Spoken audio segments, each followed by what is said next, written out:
Just taking a second to load. Okay, tell me when you're ready to go. So I'll start. All right, we're good. Yeah, you can go. Well, welcome everybody. It is Diabetes Day, treatment and also prevention of diabetes. We're going to do a lot more prevention in the future, but today we're going to talk about the ins and outs of diabetes. Unfortunately, diabetes is a great fertilizer for lots of diseases. First of all, how are you doing there, Paul? I'm good. How are you? You got a haircut. Yeah, I did. My brother and I cut each other's hair. I look, my head just looks like a ball now, but that's okay. I'm not It's touching a my nice day.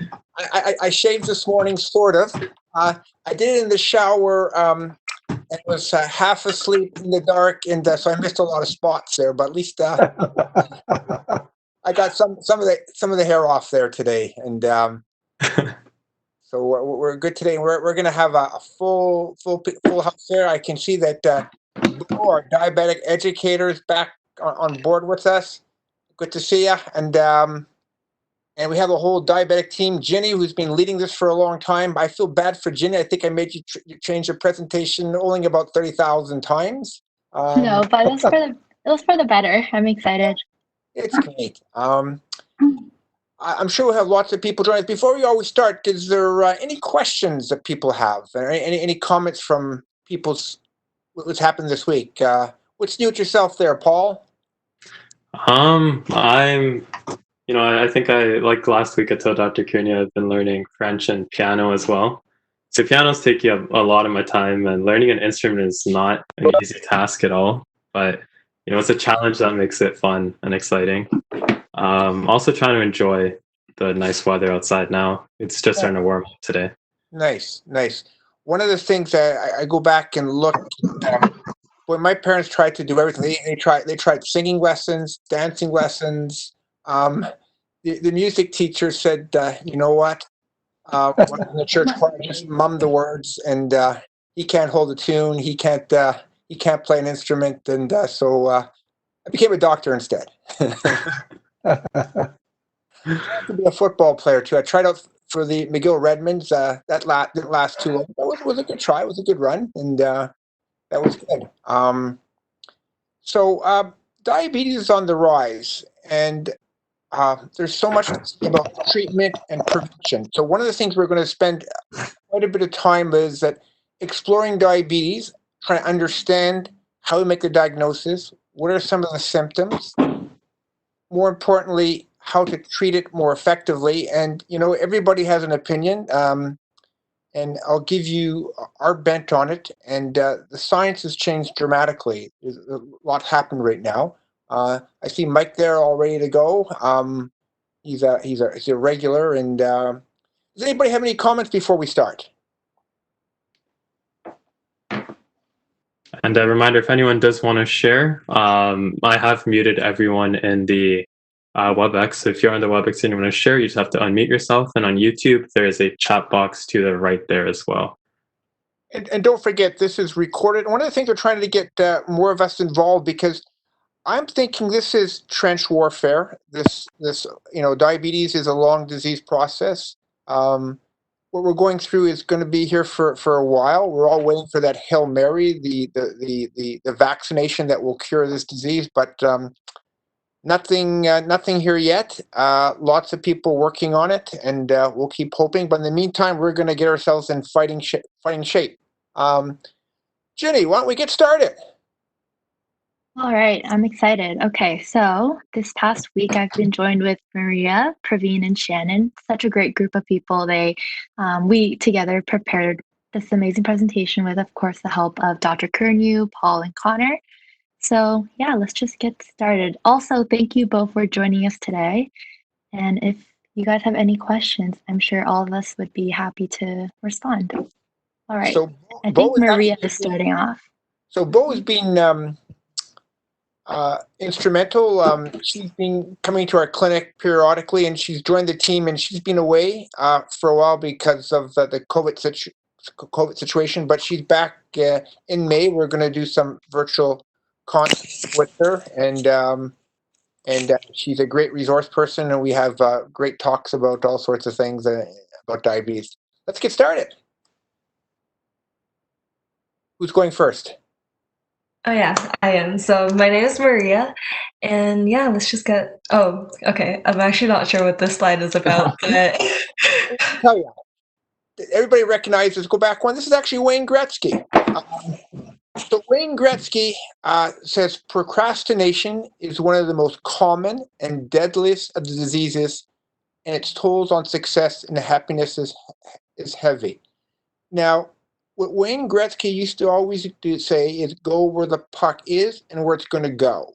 And he had that great anticipation. He also shot more pucks than anybody else. He worked harder than other people. So he did a lot of things by just being not just being talented, but by hard work and by thinking.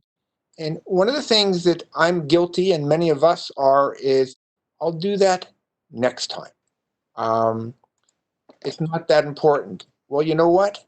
Diabetes is already tripled since I started practice, and it's getting to be a bigger problem. It's a risk factor for all sorts of problems. You saw that little video to start off with. To me, it doubles the risk of cardiovascular disease.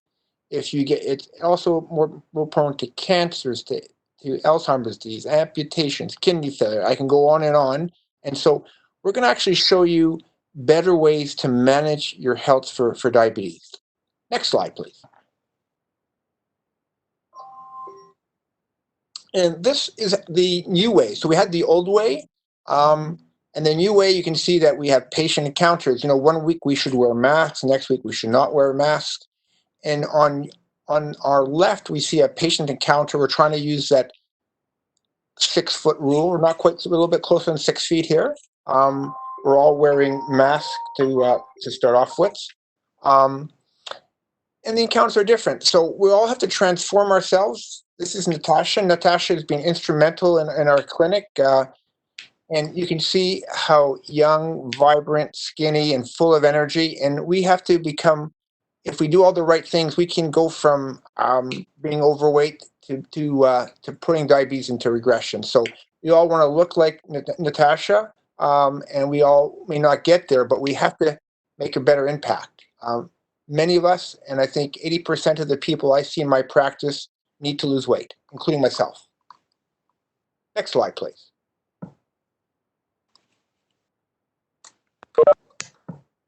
All right, fire away.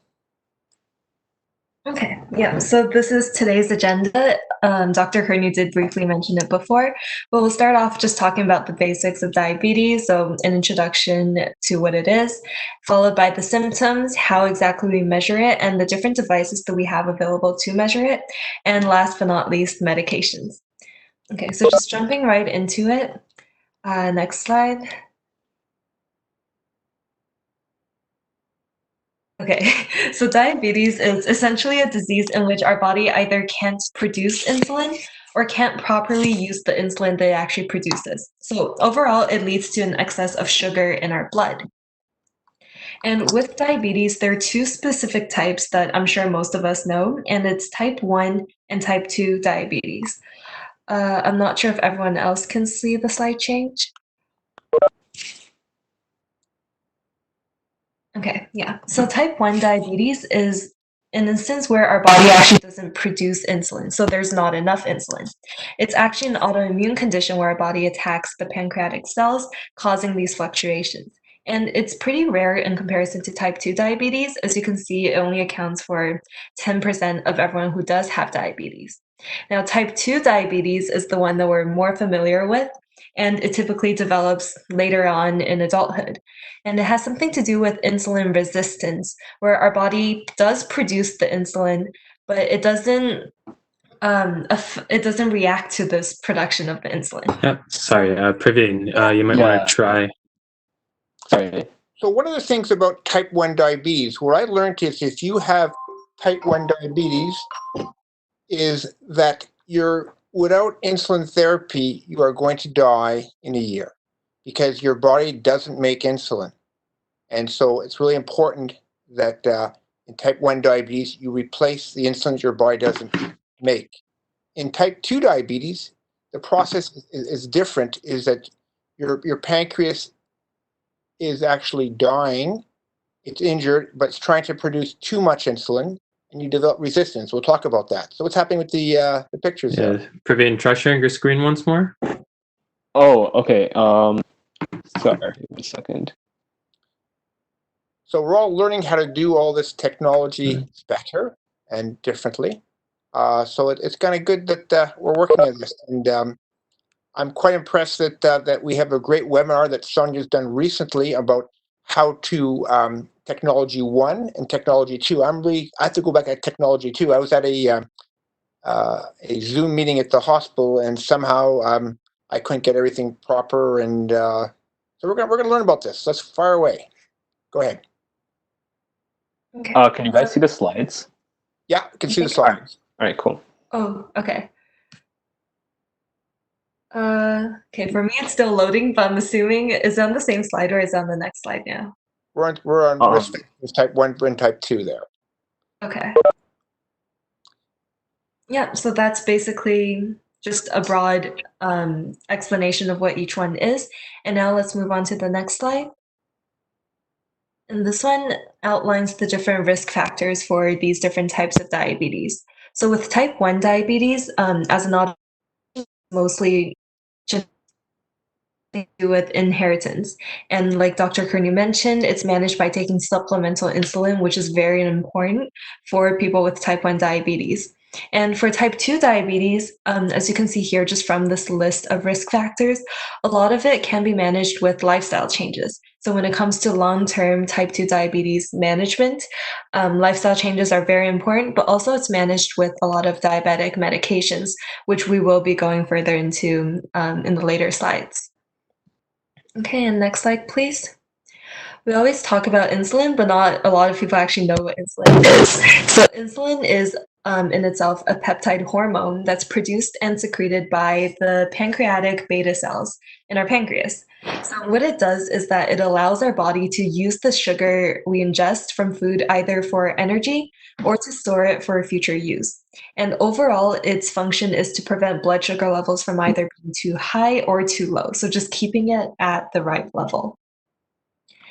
And moving on a little bit, this is more of the biology side of things and how insulin signaling works. So as you can see in the diagram here, when we eat a meal, we have glucose, and the glucose enters our bloodstream. Now, at the same time, when we eat a meal, it signals to the pancreas to also start secreting insulin. Now, the produced insulin also enters the bloodstream, and it's the presence of this insulin that actually allows the glucose to exit the bloodstream and enter our cells. So this is what happens in both muscle and fat cells. And once the glucose enters the muscle, it's stored for future use in the form of glycogen, or it's broken down for energy. And the bottom line is the presence of insulin lowers our blood glucose levels. And moving on to the next slide. Can everyone see a slide change here? Okay. So this is what happens in the liver. It's slightly different than your muscle cells. So in the liver, the glucose in our bloodstream can enter the cells just by itself, but the presence of insulin helps promote glycogen synthesis. So it promotes the storage of glucose in our liver, but also it prevents the production of glucose from amino acids in the liver. So once again, the point to take away is that the presence of insulin lowers your blood glucose levels. And again, moving on to the next slide. So when I talked about type 2 diabetes earlier, I did mention insulin resistance. Now, insulin resistance is when our cells don't respond well to insulin and can't actually take up the glucose from the blood. And if you remember the diagrams from before, with muscle cells, without insulin and without proper, response to the insulin, our glucose can't enter the cells. And in the liver, there's less glucose being stored in the form of glycogen and also more glucose being produced from amino acids. So this causes a buildup of glucose in the blood.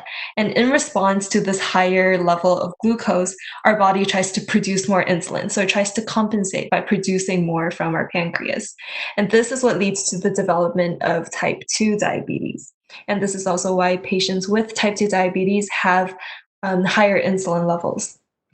So it's kind of, there's a healthy person will secrete around 40 to 50 units a day.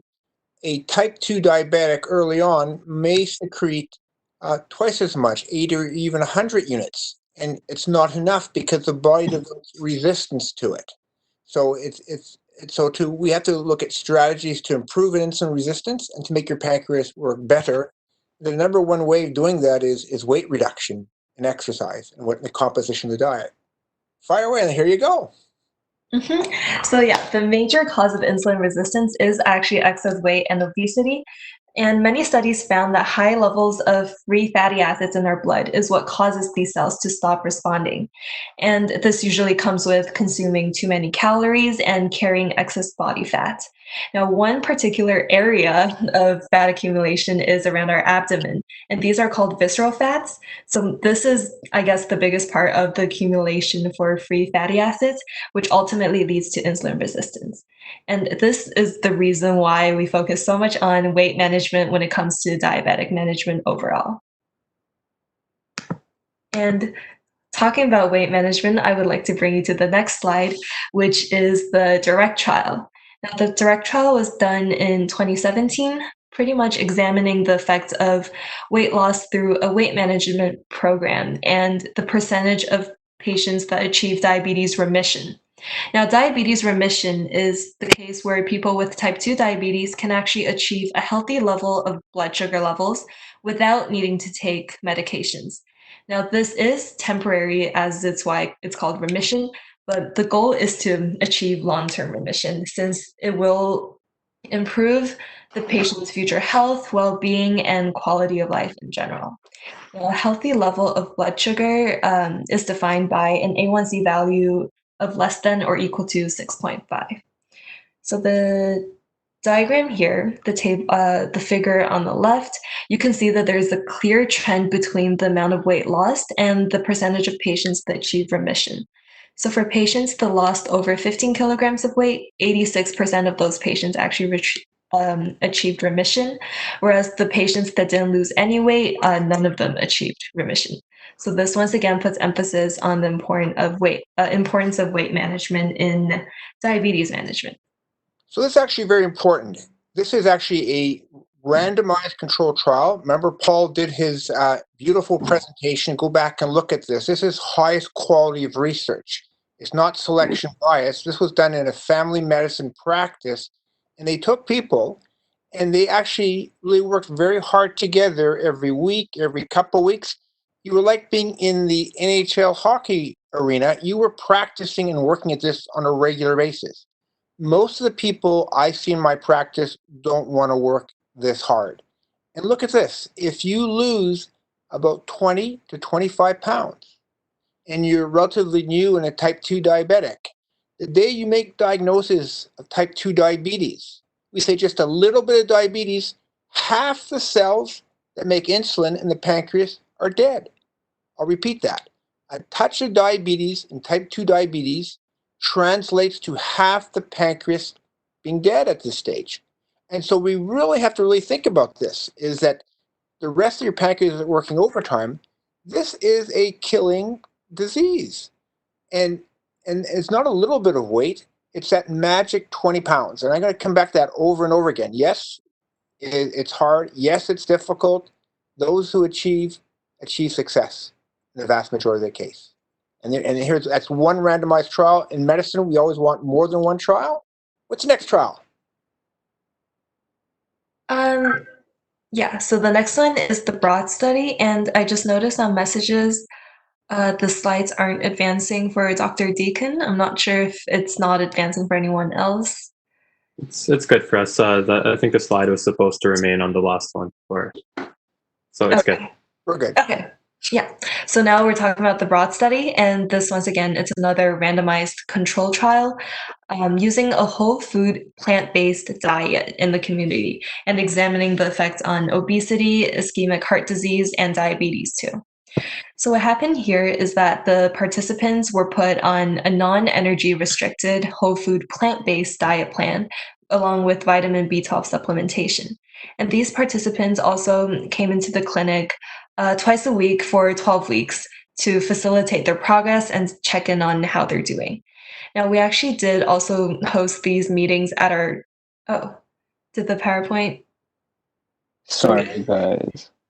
Yeah, So that's okay, don't worry. what this trial tells us, again, another randomized controlled trial. In the direct trial, patients were given a liquid supplementation. You can try those liquid diets if you'd like, and as part of their regimen.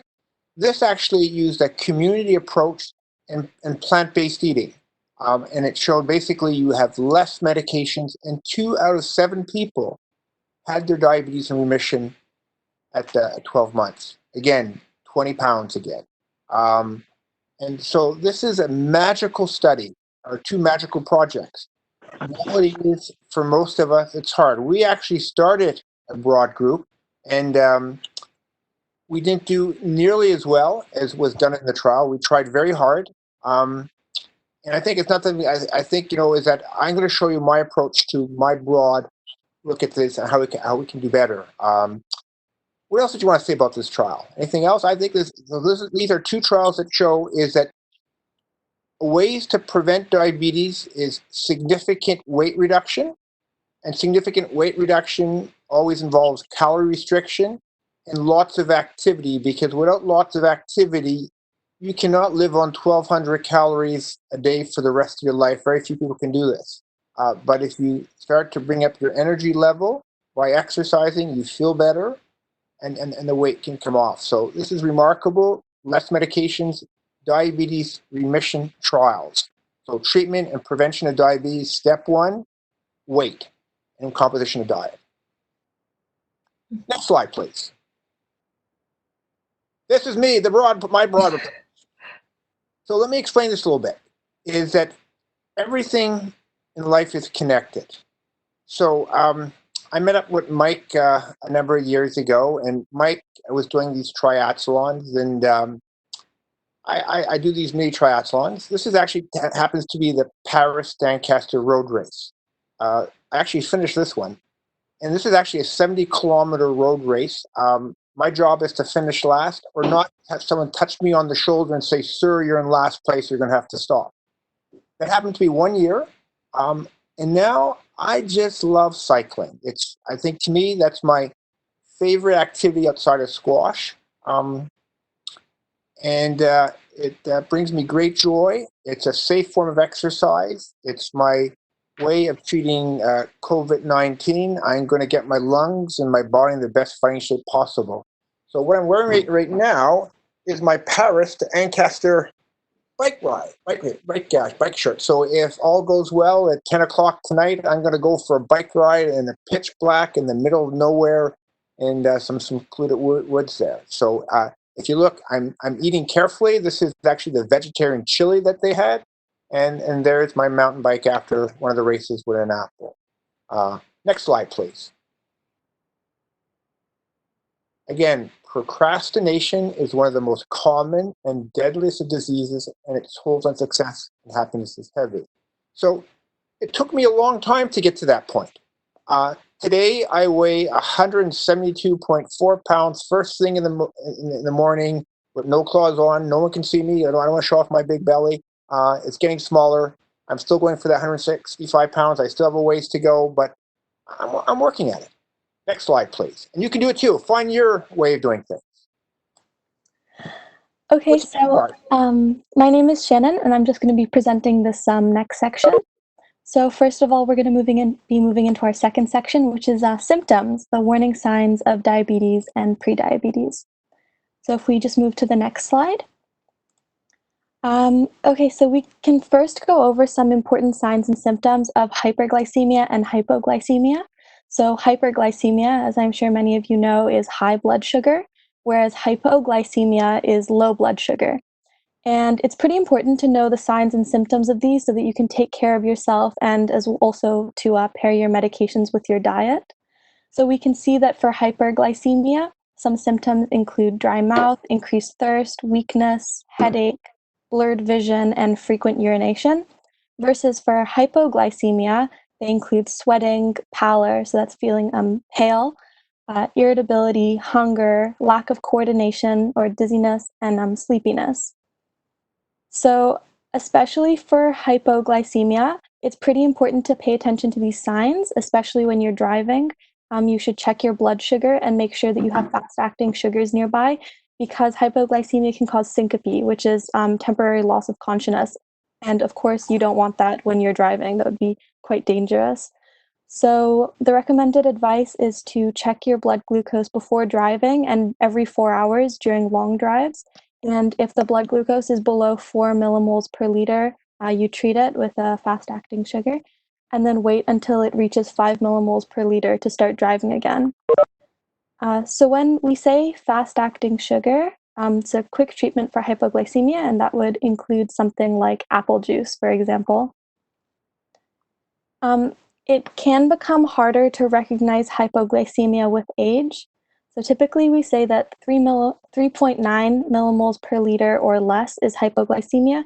However, people can experience the symptoms at different blood sugar levels depending on their age. So now moving to the next slide. Okay, we'll be looking at prediabetes. So prediabetes is when your blood sugar level is higher than it really should be, but it's not high enough for your doctor to actually diagnose diabetes. So some symptoms include increased thirst, increased urination, blurry vision, fatigue, and you can see that some of these symptoms line up with the ones we mentioned on the previous slide for hyperglycemia. So you should keep an eye out on your measurements for A1C, your fasting sugar test, and your glucose tolerance test, because we can see in this diagram on the left the recommended measurements for what's normal, what's included in prediabetes, and then what actually is counted diabetes. So typically your A1C should be below 5.7 to be normal, and then from 5.7 to 6.4%, it's considered prediabetes. For fasting blood sugar, below 99 milligrams per deciliter is normal, and then from 100 to 125 is prediabetes. And for glucose tolerance test, 140 milligrams per deciliter or lower is normal, and 140 to 199 is prediabetes. So now we're moving on to this next section, which is measurements. We'll be looking at the different types of ways that you can measure blood sugar. So next slide, please. So 3 of the diagnostic tools which we're going to discuss are HbA1c, glucose random, and glucose fasting. So we can assess for diabetes primarily through blood testing. HbA1c measures glycosylated hemoglobin levels in your blood. So what that actually means in like regular English is it measures how much sugar is attached to your hemoglobin molecules, which are the ones that carry oxygen around the body. So we can see in this diagram that there, on the left, there isn't a lot of glucose attached to the red blood cell. So we have low HbA1c, whereas on the right, it's more glucose, so it's higher. So Actually quite neat because this is actually hemoglobin is your red cells. Your red cells last about 120 days. So the amount of sugar gives you an average of your last 2 to 3 months of what your blood sugars is. So this is actually a way around of not measuring blood sugar on a regular basis. This gives it the average blood sugar. So I think this is actually a wonderful tool that's actually replaced a lot of sugar. It loses some reliability in certain circumstances. You're going to show us in a few minutes from now. But glycosylated hemoglobin is looking for diabetes, prediabetes, and severity of diabetes. Remarkable test, and so I love that test. So again, my last hemoglobin A1C, I think was about 5.6 or 5.4%, and I'm working hard to keep it as low as I can. Yes. So as Dr. Kearney mentioned, one of the great things about HbA1c is that it can test your levels over a long period of time because those molecules do live longer. Whereas with the glucose random and glucose fasting, those are only pretty much checking your blood glucose levels at that one point in time. So glucose random is one method for measuring the amount of glucose circulating around in your blood. This test doesn't involve fasting or continuous monitoring. So it's only for knowing what your blood glucose is like at that moment when you take it. Whereas glucose fasting measures blood glucose after the person has had nothing to eat or drink for 8 hours. So it's kind of a more general test to see what your blood glucose kind of might be at baseline without eating any food. All three of these tests are important in assessing blood glucose levels. So the hemoglobin A1C, so that's why we don't have to go for fasting for most of us, is that we're just looking at the average blood sugar. So hemoglobin A1C doesn't change fasting or non-fasting. It gives you the average of the last 2 to 3 months. Next slide. All right. May I ask a question, sir? Please. Okay, so if you measure your glucose fasting for say last 3 months, can you take an average of that and will that show as HbA? Exactly. That gives you the average blood sugar over the last 3 months. Very good. You got it. I do want to say though, however, it's so the units of the HbA1c are different from the glucose that you measure as well. There's a conversion factor that we are going to show as well. So you wouldn't get the same thing if you were to take your glucose every day 3 times a day and then add them all up and divide it. Yeah. It's slightly different. Yeah, we'll show you that. So a hemoglobin A1C of 6.5% doesn't mean an average blood sugar of 6.5%. We'll show that table in a few minutes. Good point there, Paul. Okay, thank you. Next slide. Okay, so here we see the test results for HbA1c and glucose fasting for normal prediabetes and diabetes. So HbA1c should be less than 5.7%, and then 5.7 to 6.4% is prediabetes, and 6.5% or higher indicates diabetes.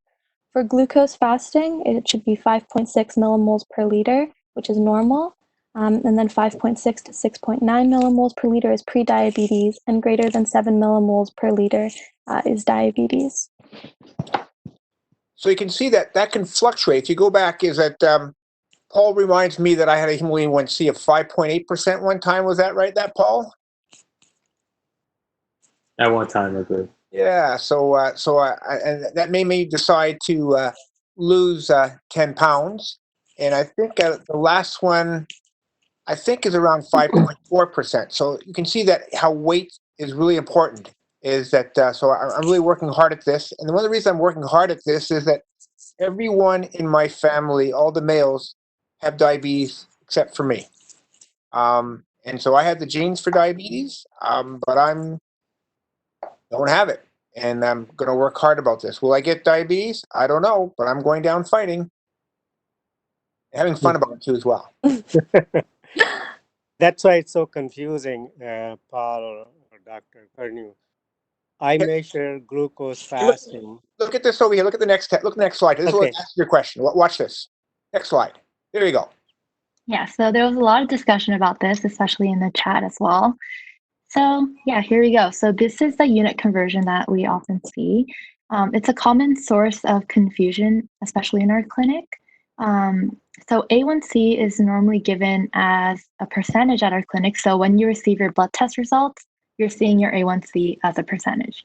And this is different from what you typically see like at home if you're using a glucometer, which is also usually measured in millimoles per liter.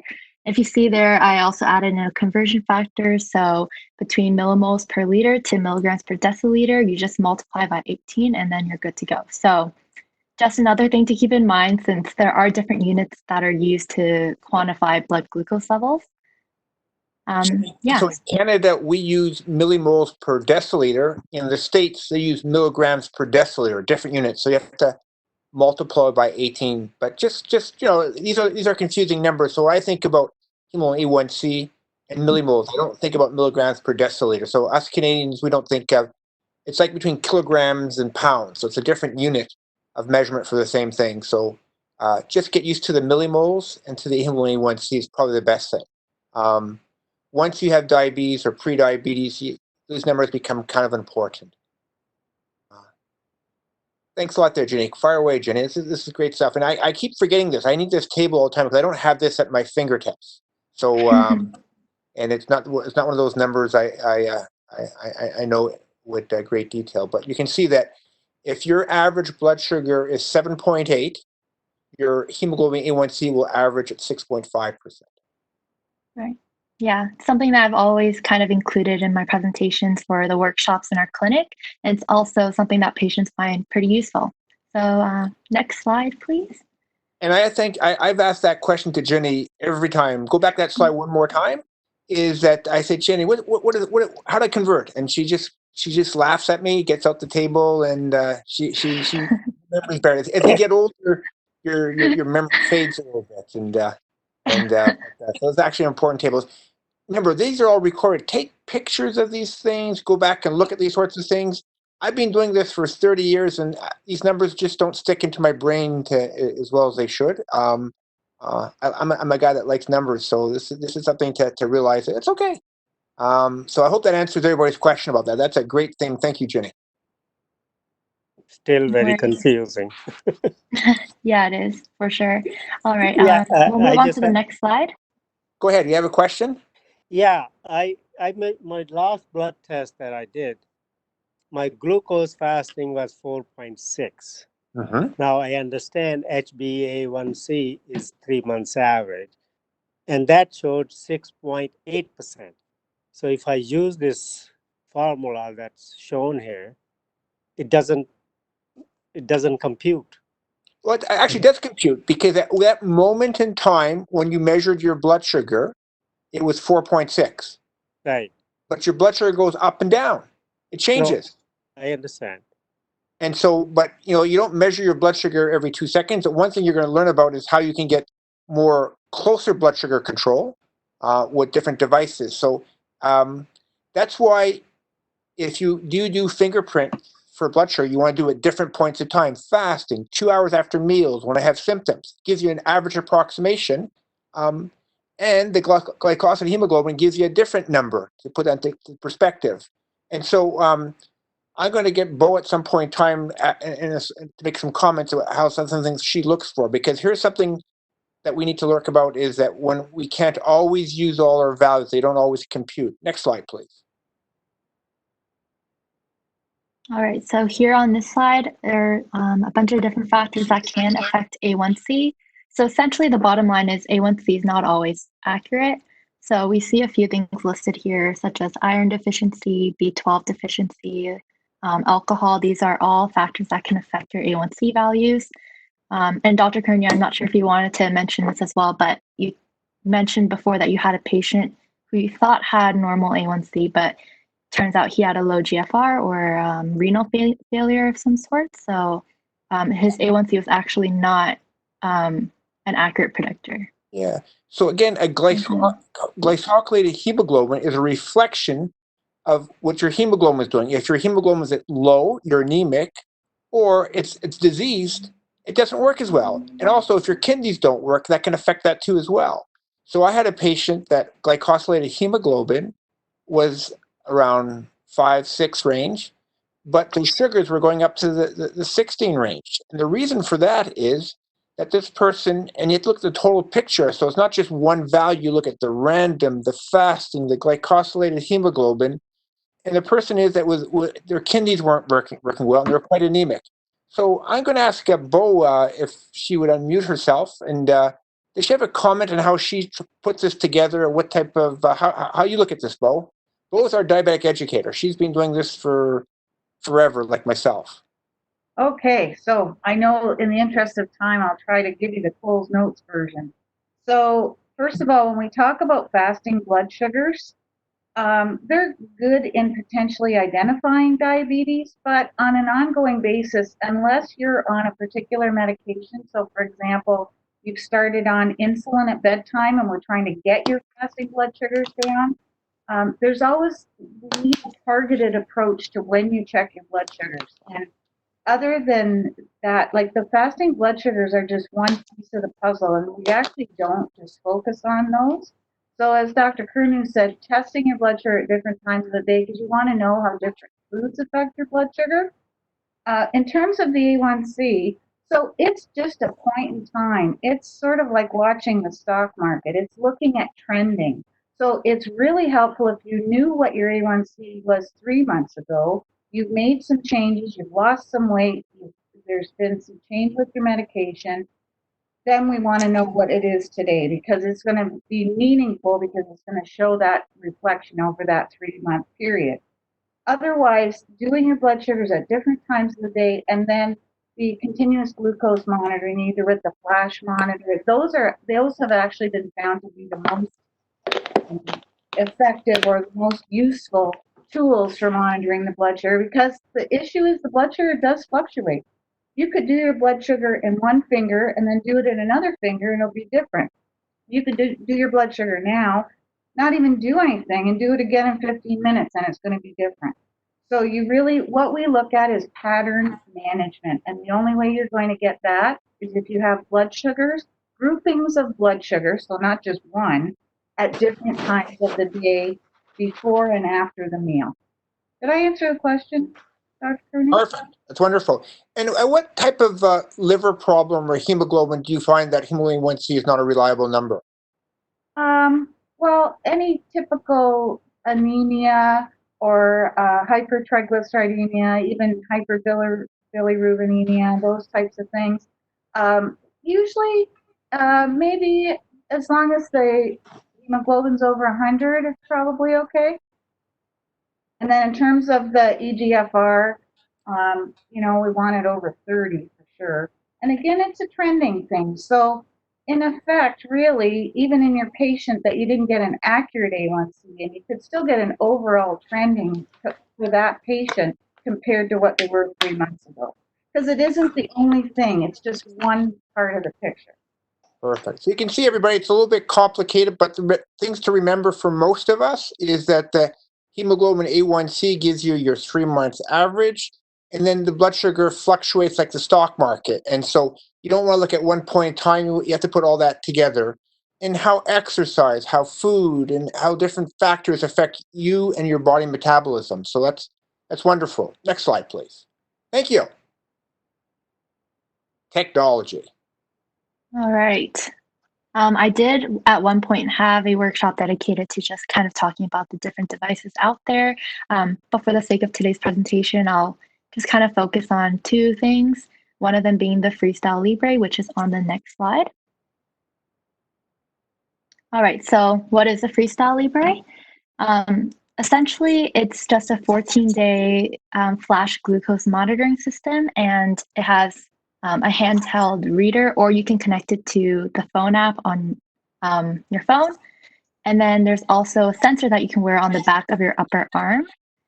Dr. Kearney and I have tried it ourselves, and I personally found it pretty convenient and fun. I found that I was more careful about what I was eating. I got a better grasp of how my body reacts to sugars in different foods. So, I mean, I was especially surprised to find that it shot up after drinking like 1 bottle of orange juice. So that was an interesting fact for myself. And another thing that I want to mention, but I forgot found to include in here. when I was tired from exercising, it wasn't giving myself more sugar, wasn't going to give me more energy. It wasn't a sugar problem. It was just a fitness problem and just getting an age problem. But it really helped me monitor. And for some people, because it's an expensive device, you don't have to do it all the time. But I think it's remarkable. I learned a lot how my body works about that. You're right, Jenny. Thank you for sharing that. No worries. I also at one point we had someone come in to talk about it, offer some samples to our patients. Her name's Tony. She was such a great help. But a lot of questions that we often got were what's the differences between something like Freestyle Libre versus what we have already at home, which is typically a glucometer.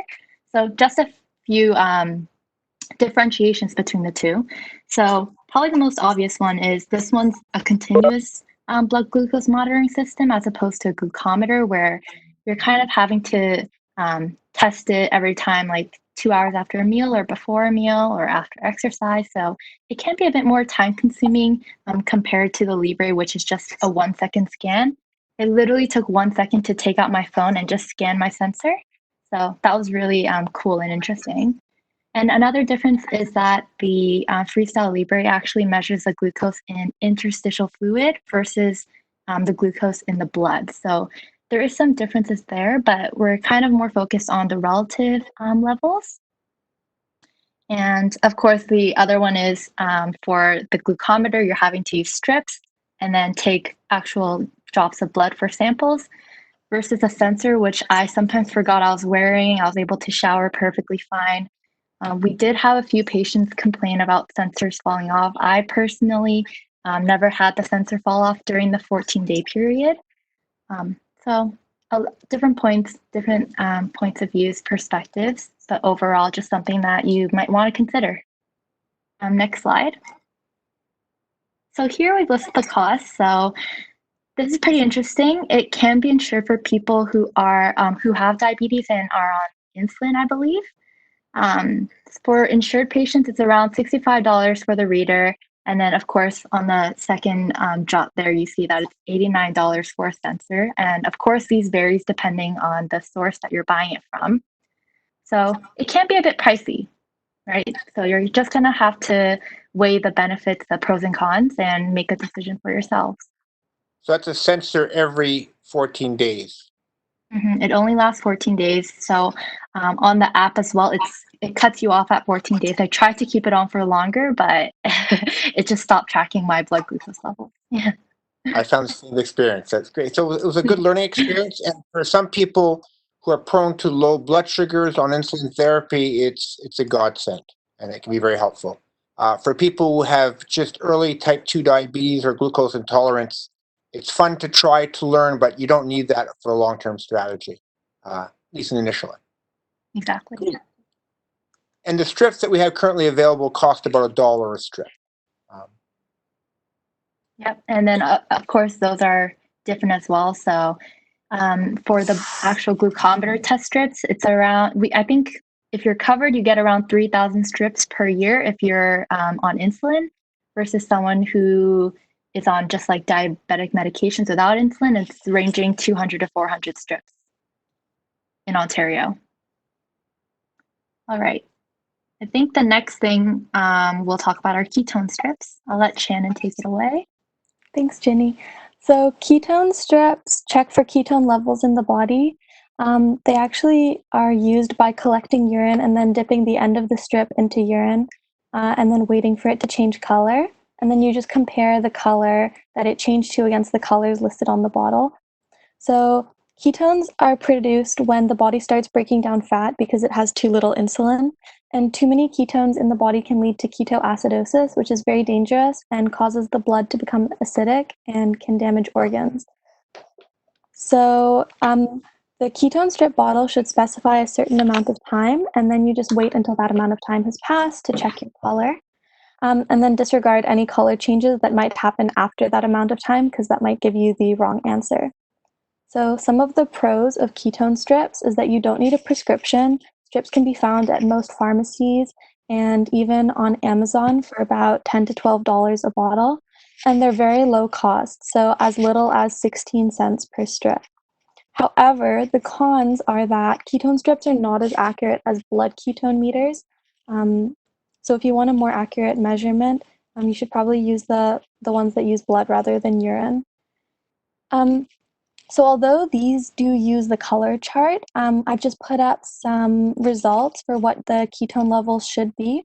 So we can see that in millimoles per liter, less than 0.6 is normal. 0.6 to 1.5 is higher than normal, so you should test a second time. 1.6 to 3.0, you should probably contact your healthcare team because that's quite high. And then higher than 3 is dangerous and requires medical attention. So ketones can be elevated when you get sick, certain medications, if you don't have enough insulin. Also, if you're losing weight, you want to get into a ketonic state. So one of the things is if you want to look at diets to lose weight, are you in a ketonic state? You can actually use this to see because you've changed your metabolism. So, ketones can be not always a bad thing. It depends on the circumstance that you're using it for. Mm-hmm. Bo, do you have any pros about ketone sticks or blood ketones? Yeah, I got a lot of things to say. Is that okay? I'll try Sure. 2 minutes again. I want to just get back to the Libre, the previous slide. There was a comment I think Jenny made about some issues with sensors staying. So There's Skin Tack. That's a product that's available, and it comes in little packages like alcohol swabs, and it makes the skin really sticky. Skin Tack. So that's a good product if people are having a hard time with sensor integrity with the site staying for 2 weeks. The other thing, sometimes people will get like a clear dressing, or even if you look on Amazon and different websites, you'll see like people have even taken socks, like a band off a sock, and just put it on. It's particularly an issue if people are exercising. They can get sweaty and have an issue with the site integrity. So those are just some hints around that. The other thing to keep in mind, because it's measuring interstitial glucose, Dr. Kernu mentioned about hypoglycemia, but be aware that there may be a little bit of a delay with the interstitial glucose related to the actual blood glucose. So if the person thinks that they're having a low blood sugar and they flash with their Libre and it says 2.2 and they're like, oh yeah, man, am I ever really low? They might have actually had a low and they might be up over 4, which is not hypoglycemia. So we are always suggesting that if your symptoms don't match what your Libre is telling you, to do a capillary, to do a finger poke, because there's that delay. Okay, so ketones. It's an absolute critical thing for people who have type 1 diabetes. In that case, it indicates inadequate insulinization because, as Dr. Kruner said, they are not making any of their own insulin. So if there's an issue with the insulin that they are taking, they can very quickly get very sick with diabetic ketoacidosis. So it's very important that they're measuring ketones. For people with type 2 diabetes, it's less of an issue, and in fact, they may have ketones because they're trying to lose weight. So I think you have to look at the individual situation. If the person knows they're trying to lose weight, it's a likely thing that's going to happen. The main thing I think around all of this is dehydration, making sure that they're staying hydrated, because Dr. Kuhn talked about illness and with this whole thing with the COVID. Dehydration is a big issue with all of our patients who have diabetes. Dehydration on its own can cause hyperglycemia. It's a big, big problem. It puts extra stress on the kidneys. So being really hydrated is very, very important during illness, and if there is this issue with the ketones. Now, with somebody who has type 1 diabetes, and we're telling them that they need to take more insulin, for example, because they have ketones in their blood or in their urine, it's challenging if they're sick, if they're not keeping things down. And that's where they would be given illness guidelines around when is it critical for me to go to the hospital because I really need to take more insulin, but I'm sick and I'm not able to keep fluids down. Now, the urine versus the ketone, the blood testing, we are really, for our type 1s, we're recommending the blood ketone testing. And actually, the Libre that you showed earlier, that meter can measure blood ketone testing. I did call the pharmacy, and for the, I know you talked about the cost of the urine strips. For 8, they come in a package of 8 ketone blood test strips. It would be $30. That would include dispensing fee. What's really nice about the blood ketone strips is that they're individually foil wrapped, which is a little bit different than the glucose meter strips that come in a container. That means that each strip is good. Each strip is good until that expiry date on the strip. So they last a bit longer because they are a little bit costly. Did I cover everything? I think that's good. So remember is that I often see some people say I can't lose weight, and again I think your points about ketones can be because of your diabetes, and we mentioned hydration. The way to hydrate is water, water, water, not sugar water, because that's going to bring up your blood sugars. Now, I did mention, I might have confused things because I did mention carbohydrate fluids, but I was kind of talking a little bit about illness and somebody who has type 1 diabetes and they have ketones and we want them to take more insulin. So we've got to keep that balance with the sugar in there. the intake. So you can see this is confusing. That's why you need to, it takes time to learn about diabetes. It takes time to understand this. Type 1 and type 2 diabetics are different diseases. Some people have overlap of more than one. So so this idea that the doctor knows best or the nurse knows best, no, you need to know best, and you need to start to learn and be part of the equation. And that's great. That's why we're having these things, and we're going to just keep moving forwards. And I'm learning all the time. I'm a cardiologist who now is becoming a diabetologist in many circumstances. I'm learning more about diabetes because things have changed, and we're going to get to that changing pattern as time goes on, because this crosses everybody from your family doctor to your pharmacist to your next door neighbor to your kidney specialist if you have one, endocrinologist, neurologist. So it crosses many fields, and so you need to have an understanding of this. You need to be involved in your health. If you have serious diabetes, you need to monitor your blood sugars. You need to know what your hemoglobin A1C. And if you have diabetes, you should have a hemoglobin A1C determination every 3 months, and you stop measuring that the day you die or the day after, for most of us. Let's keep moving. Thank you so much, Bo. Fantastic. And that's why we're learning these things. And I understand it's confusing, so you have to stop and start and rewind. Most videos and webinars I look at multiple times. And so this is actually a good discussion, and we learn by discussion. Any other points from anybody else in the group at all, or any comments from anybody? Let's move forwards. Yeah, so now we're going to go into different types of medications that can help treat type 1 and type 2 diabetes. Particularly, we're going to look at first insulin therapy, and then we're going to go into different types of medications that can treat diabetes outside of that as well. So I'm going to start off with this slide. This is the typical natural history of diabetes. You make the diagnosis of diabetes. Let's go to diet and lifestyle changes. Then the first drug is metformin that's used. Then traditionally used sulfonylureas and something called DPPB. Then as your pancreas starts to fail further, you go to insulin therapy. And so that's a traditional natural approach of management of type 2 diabetes. Is it good or it's bad? Well, let's learn. Let's go to the next slide. So these are the agents that we have, the different categories. So if you're a hockey team, you have a power, you have forwards, you have defensive players, you have a mixture of all the above. We have multiple categories of medications to treat and protect against diabetes. And my first observation, if we have so many choices, why? Can we do differently and better? And it's like, the Toronto Raptors, they orchestrated a winning team, a winning combination. Any sports team has to have a combination strategy. And let's learn some of the combinations in diabetes. Next slide, please. Now, I really didn't care very much about diabetes with tight blood sugar control up until recently.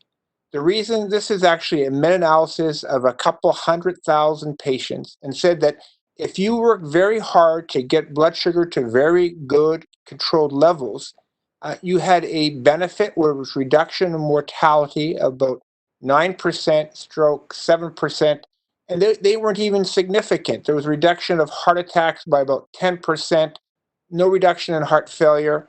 So to me, the diabetes field has been greatly a disappointment up until recently. It showed that lowering blood sugar translates to eye protection, kidney protection, absolutely, but it wasn't really preventing heart attacks and strokes to a meaningful degree. Yes, it showed a reduction of heart attacks somewhere between 10 to 15% at best, but you had to do a lot of work, a lot of combination strategies to show that benefit. So, but things have changed. Next slide, please. Now, these are all the categories of medications, and they're listed the drugs, the generic, and the trade names. Now, I'm not going to spend time going through each one of them. Some of them I can't pronounce, and some of them have different properties. So we're going to actually spend some time looking at these categories of medications. Next slide, please. Why don't you tell us about insulin? Yeah, so basically the first type of treatment that we can have for diabetes is insulin therapy. So insulin therapy is basically using different types of methods to get insulin into your body, particularly for type 1 diabetes where you can't produce it. It's really helpful just because you can get it from an outside source, right? So this slide is pertaining to the different types of ways that we can take insulin. So the first way is with the needle and syringe. We can also use an insulin pump. So you can see as a picture there, that's kind of like how it looks like. It's kind of just latched on to like your clothes, and it's kind of like pumping insulin at like certain times of the day. And then finally, you have an insulin pen. This is similar to the syringe and needle, but it's more of like a smaller needle in a way. So that's also pretty commonly used. So yeah, these are basically different types of insulin that we can have, and these are all differentiated by the how fast they act, right? So you have like short acting, rapid acting, intermediate acting, and long acting insulin. So as the name states here, just to go really quickly, they act at like different types of like speeds or rates. The long acting insulin is one that is used for more of like a long term effect. And you can see here on the slides that these are like different common names for these drugs that you would see. So yeah, these are particularly used in type 1 diabetes, just because again, as Maria talked about in the beginning, it's a condition that is caused by you not being able to produce insulin intrinsically anymore. So what happens is, as people age with their diabetes, go to the next slide, is that eventually every type 2 diabetic, you have destruction of your beta cells. Remember, when you make the diagnosis of type 2 diabetes with a hemoglobin A1C of 6.5%, half the pancreas is dead, the rest is working overtime. As time goes on, the rest of the pancreas dies.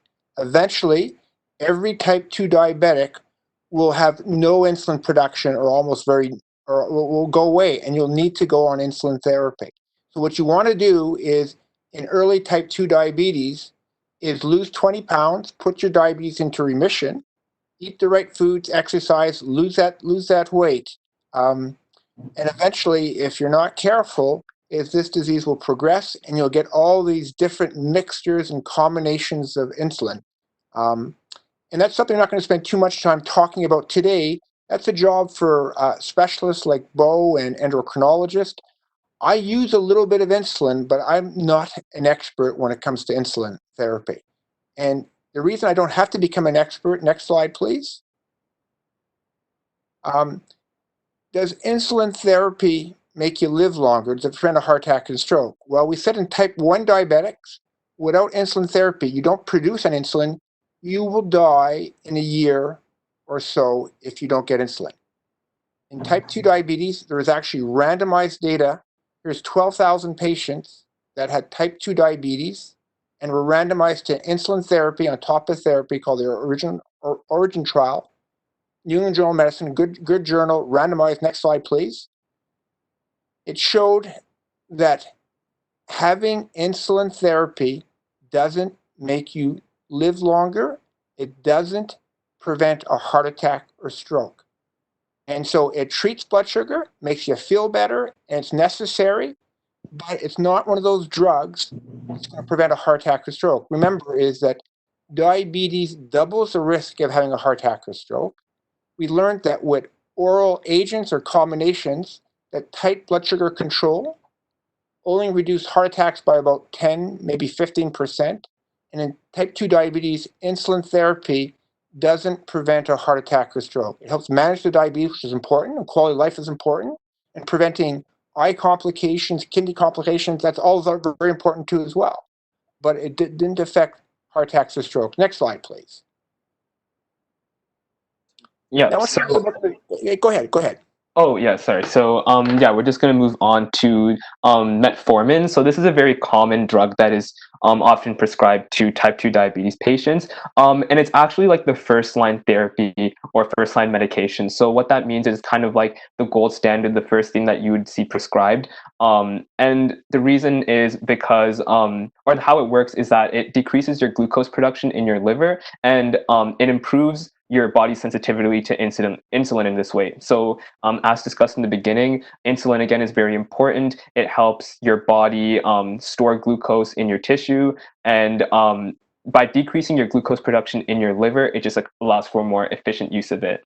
So with metformin as well, we did look into it like with your insurance and the pricing of it. It is covered by the Ontario Drug Benefit Program, and you can find this information on the Ontario website or Ontario Drug Benefit website. A lot of these drugs have a lot of different types of information about whether they're covered or not, and this one is pretty much universally covered, so it's really good. And it does have a few common side effects like nausea and diarrhea, but it, for the most part, is a very good first-line therapy. So this is felt to be first-line therapy. Unfortunately, does it prevent a heart attack or stroke? Only about 400 patients or less have been studied, and it suggests a decrease the chance of a heart attack. So it doesn't really have a lot of good data, but it's effective in the sense of lowering blood sugar. It does keep weight down a little bit, and it's very inexpensive. And when used properly, it's a safe drug. When your pancreas, or I'm sorry, when your kidneys start to fail, when your GFR, or that's a measure of renal function, it's less than 30%, we have to be cautious about its use and probably should be stopped in that circumstance. But this is basically a third-round draft pick that forms a good bench player on your hockey team or baseball team, or a good utility player. It's a good agent. It's not a superstar, but it's a good starting point, and it's sort of considered the initial approach for many people. And basically, you start slow and work your way up there. Next slide, please.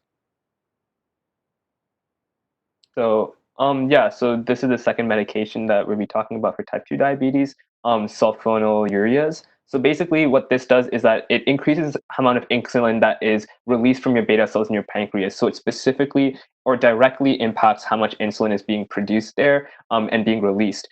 So this doesn't really help with type 1 diabetes because your pancreas is already unable to produce insulin. But as Dr. Kern talked about before, with type 2 diabetes, it can definitely progress into pancreatic beta cell destruction as well. So that also not work for type 2 diabetes as the disease progresses. So some common examples are glyburide, glipizide, and glimepiride. And these are very common drugs, and they do have some side effects, particularly leading to low blood sugars and weight gain due to the mechanism of action.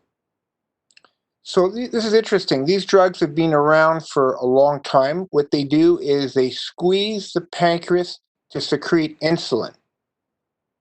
And therefore, if you already have a low blood sugar, it will squeeze the pancreas to secrete more insulin. It can be associated with hypoglycemia, and it does lead to low blood sugars. Those are usually found in older, sicker patients, and it's something we need to be aware of. On the other hand, it is a very effective agent of lowering blood sugar. It's been around for a long time. It really provides good care for a lot of people. It was tested in a large randomized controlled trial compared to a second agent, which we'll talk about, and shows no difference in cardiovascular outcome.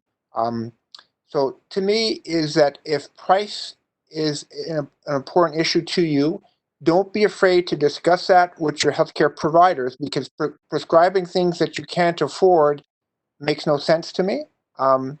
And there's ways of treating people. So I do like this agent. I like it for type 2 diabetes who are relatively younger in age, that have weight to lose. But unfortunately, it does associate with some weight gain.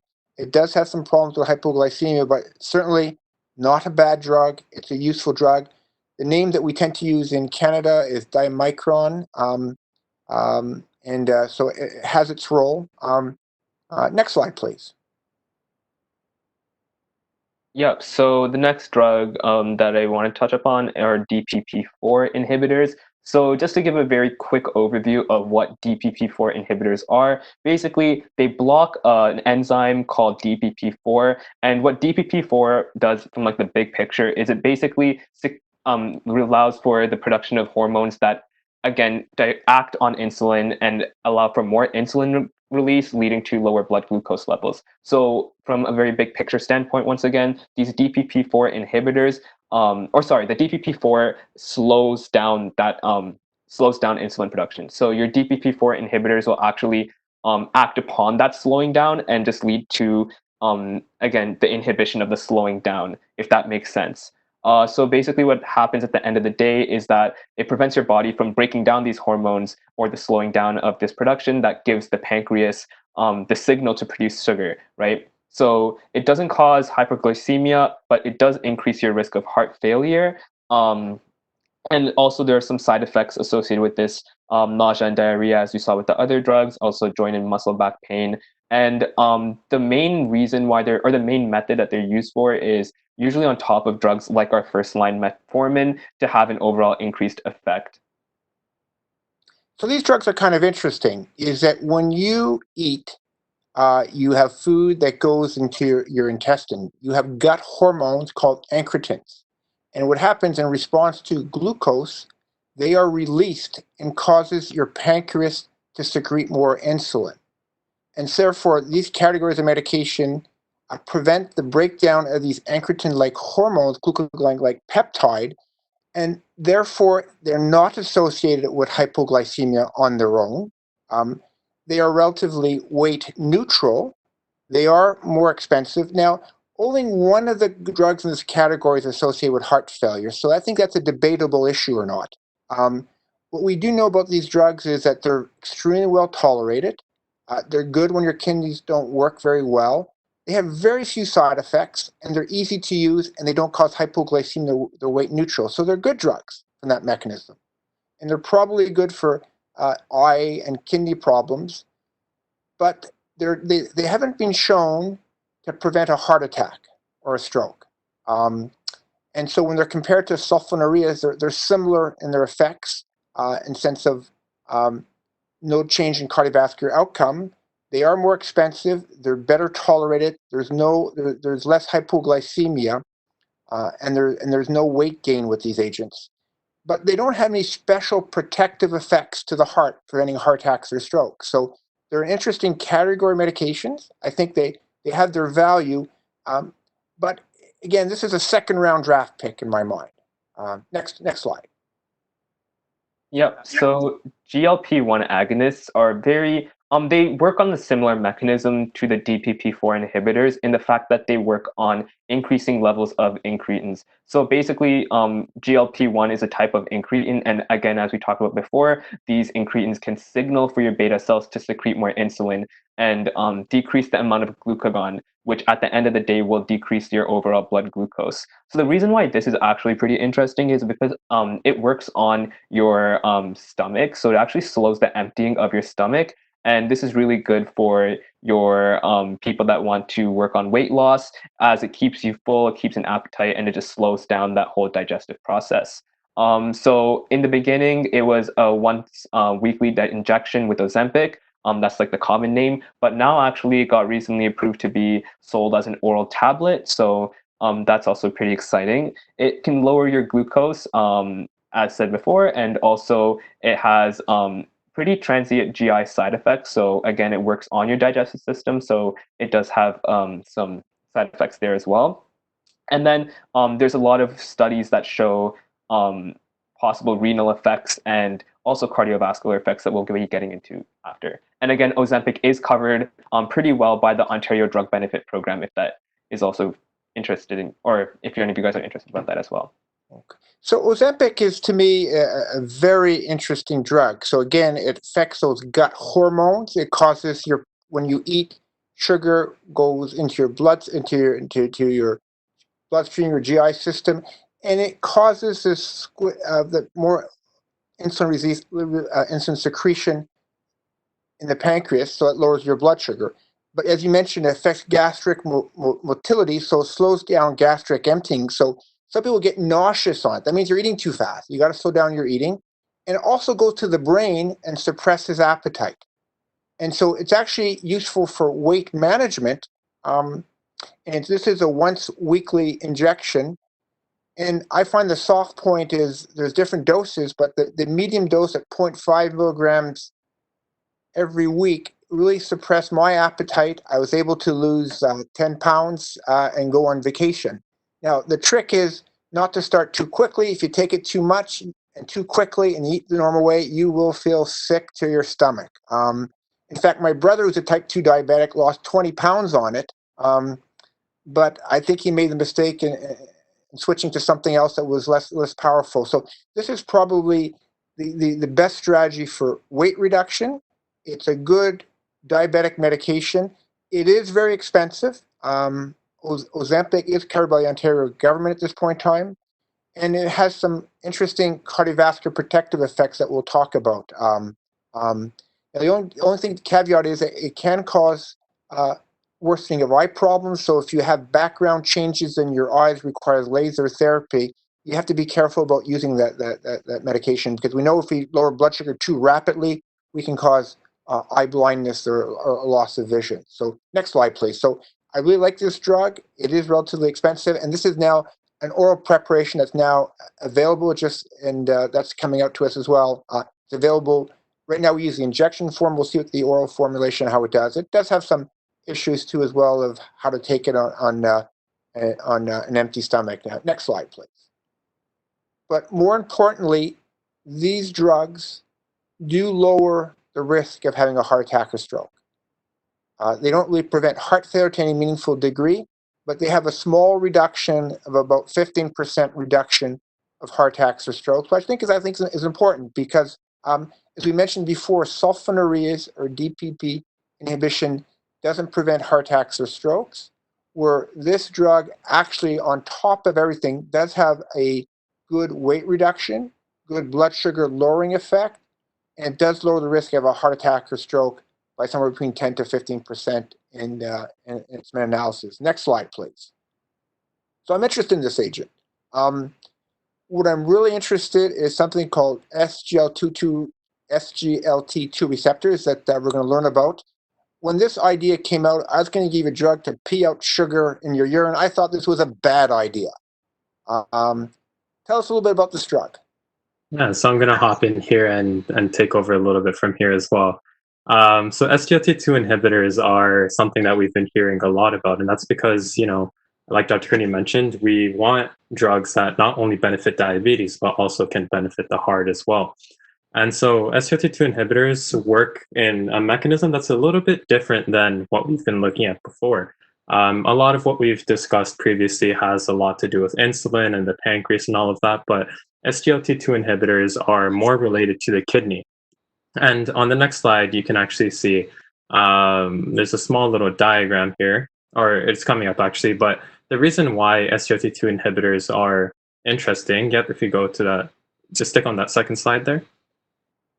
Yeah, so the reason why SGLT2 inhibitors are interesting is because they have benefits, multiple benefits, more so than on top of just the lowering of blood sugar. So they lower the A1C by about 0.7%. They do cause some weight loss as well, because like Dr. Kearney said, it's a drug that will actually cause you to pee out some sugar.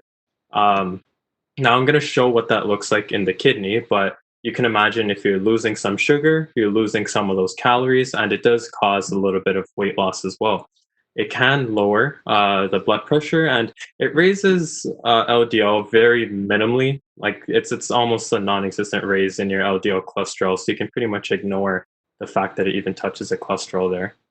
So this is a drug that actually you pee out about 300 calories of sugar a day. So that's going to actually lose some weight. It has a modest effect of lowering blood sugar. It has a very reasonable blood loss effect, and it lowers blood pressure. So these are, it's sort of like a superstar is basically an all-around player. It's both defensive, offensive. It works in multiple areas. You can. These are the type of people I want on my team. Yeah. So I don't want a power forward that can just get the 3-point play all the time and score all the goals. But and then no defense. So this is an offensive and defensive player. So this is on top of that, yeah, Dr. Kinney, if you think about assists as well, assists are really important in playing all types of games because passing the puck or passing the ball is just as important. And you can see SGLT2 inhibitors it's an all-around player. It passes around to other parts of the body as well, right? It gets it. Right. And this is actually, people call this the happy. Go ahead, next slide, please. Okay. So I'm actually going to ask you to skip to the next one before you show this. Yeah. So the reason why SGLT2 inhibitors are interesting, I mentioned before that they don't work necessarily with the pancreas, they work with the kidney. So on the very smallest level, this is what our kidney looks like. And essentially, the kidney filters things out of the blood. One of these things it filters is sugar. Now, what the SGLT2 inhibitors do is that it stops the kidneys from taking back some of the sugar into the blood, and it lets it pee out the sugar instead. And that peeing out sugar is going to affect the blood pressure. It's going to affect your blood sugar as well because it's not re-entering the bloodstream, and it's going to cause you to lose some weight, as we said. So if you can go back to the last slide, previous slide. There are some. Oh yeah, no, you're on the right one before. Yeah, there are some adverse effects. Obviously, when you hear peeing out sugar, it might not be the most pleasing thing that comes to mind. I'll have you know that we do pee out sugar to some degree. If you are diabetic, you are already peeing out sugar as well. It is going to increase the amount that you are peeing out by a slight amount, and this can lead to some complications. But overall, it's not too much to worry about. Some things that it can lead to some infections like UTIs, particularly in those who have a history of UTIs or genital infections. It can reduce your kidney function a small amount, but that is reversible as well. And it can lead to hypotension. So it does drop the blood pressure like we showed or like we discussed earlier. So that can lead to some instances of hypotension or low blood pressure, as well as amputations and fractures. And this one there's some confusion about, it's still a drug that is being studied in terms of the side effects. And there are some cases where, we do see increases in amputations in some studies. So for those of you who have history of amputations, whether it's even something as small as a toe, or have history of ulcers, diabetic ulcers, this is something that you should be careful of and discuss with your healthcare provider if your healthcare provider is interested in SGLT2 inhibitors. So this is a remarkable effective agent. The downside is that roughly 5% of women will get yeast infections. Men will get yeast infections too as well. That's easily treated. Urinary tract infections, it's not clear you get really a major increase in that area. You go to the bathroom more. That's a good thing. You're peeing out sugar and water. The story about amputations is that it's seen in just one agent in the class, and that I particularly won't use this agent in people that have active ulcers and have bad blocked arteries in the legs. Have to be a little bit careful about that. But we also learned that water pills, such as hydrochlorothiazide or furosemide, actually increase the risk of amputations as well. Because one of the things this drug does, it's an effective water pill, and it gets rid of fluid out of your body. And so we have to be careful how we use it. But this is a remarkable category of medications. Next slide, please. And just skip one more. Now, this is what changed my world. You were telling me about randomized controlled trials. So there's a trial called Emperor Heart Failure. 7,000 patients with heart disease were given one of these agents called Jardiance, and it showed a dramatic reduction in congestive heart failure. Canvas and Vicano, a reduction in heart failure. Declare, so we have 7,000, 10,000, 17,000 showing a reduction in congestive heart failure. Next slide, please. This is a remarkable story, is that these drugs, now we have Credence, we have DAPA heart failure. We're involved in trials called Emperor Heart Failure trials. This drug was tested initially in diabetes, It prevents heart failure and treats heart failure and makes you live longer. Now, if you look at slides, on your far left means benefit, on your right means negative. This is remarkable. It decreases congestive heart failure by 32%. The leading cause of deaths in diabetes is now heart failure. And so if you're at risk of heart failure, and that usually translates into older individuals who've had diabetes for usually over 10 years, over the age of 60, kidney problems, overweight, hypertensive, may have heart disease. These people are at risk of heart failure, and this drug makes you live longer, as well as lowering your blood sugar, lowering your blood pressure. So this is a done deal. Next slide, please. Now, traditionally, diabetes also has a problem with affecting the kidneys, and we use ACE inhibition or ARB therapy. And here's data that's why you get all the sartans in the world. You can see that if you're on losartan, you have a 15 or 16% reduction in advanced kidney disease, or 24%. So that's why if you have type 2 diabetes or type 1 diabetes, is that you are usually blocking something called the renin-angiotensin system, because those drugs, in addition for blood pressure lowering, have independent properties to the kidneys. Next slide, please. What turns out is, this is a trial called Credence, and shows this here. This is Invicana, one of the 3 SGL2 receptor antagonists, showing initially when you give the drug, because you get rid of fluid, there's an initial drop in kidney function, but over time there's a remarkable protection of kidney function. So we have a drug that prevents and treats heart failure, and we also have a drug that prevents kidney deterioration. And initially it will, because of causing dehydration, will actually make the kidneys look like it's getting worse. But in fact, you gotta keep it going, and we expect a small decline initially in your kidney function when you give the drug, but over time it translates to a clear benefit of end-stage renal disease. And so these drugs are now being tested. They're not just good for the heart, they're also very good for the kidneys. Next slide, please. And I'm not going to read through all this, is that they have multiple effects, from causing a rise in hemoglobin to changing how you have something called some oxidative effects on the heart. But more importantly, they decrease something in my mind called interstitial fluid. So they take out fluid out of your body, different compartment, and it actually makes you live longer. So one of the things that we as doctors made is that, well, you're just overweight, you're just deconditioned, lose weight. Part of the problem with diabetes, it stiffens the heart, it causes heart failure, and we've under-recognized congestive heart failure. And so these drugs actually prevent clinical heart failure, decrease hospitalization for heart failure, decrease mortality of heart failure.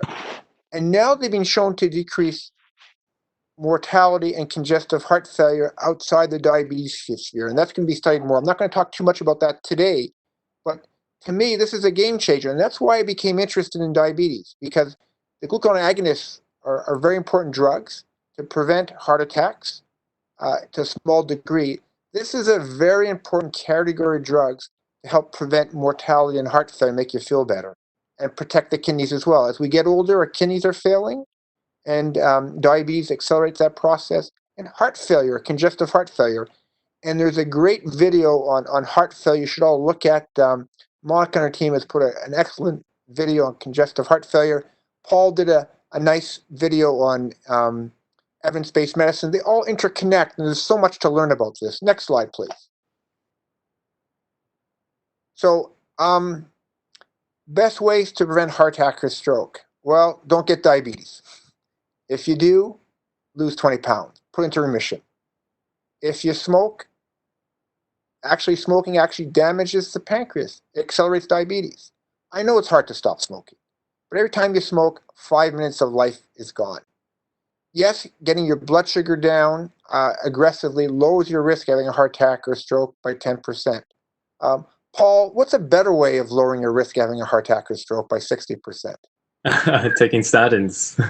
We'll come back in just a second. So one of the things I find really frustrating is as a cardiologist, and Bo as a diabetic specialist has been concentrating on blood sugar management. But I can lower the risk of any diabetic or anybody at risk of heart disease, their risk of having a heart attack or stroke by 60%.